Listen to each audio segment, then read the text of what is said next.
8h39 sur Europe 1. En attendant demain, Fanny Agostini. Notre rendez-vous à la ferme d'abord. En attendant demain, parce que Jean-Pierre Montanet s'installe en studio, on va lui laisser le temps de s'installer. Mais d'abord, nous partons pour Boissey, la Haute-Loire. Bonjour Fanny Agostini. Bonjour Mathieu. Vous vouliez nous parler, Fanny, de la richesse trop peu exploitée des déjections d'animaux.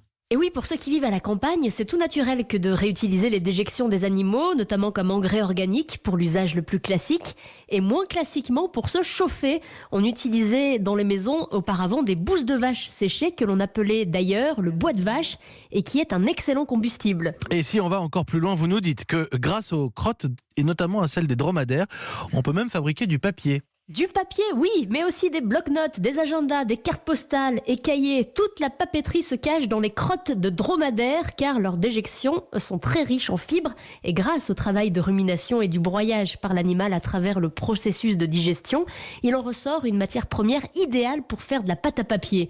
Cela se fait notamment au Rajasthan où l'élevage des camélidés est reparti grâce à une revalorisation variée de ce que peut offrir l'animal, notamment le lait, les poils et dernièrement les crottes de l'animal.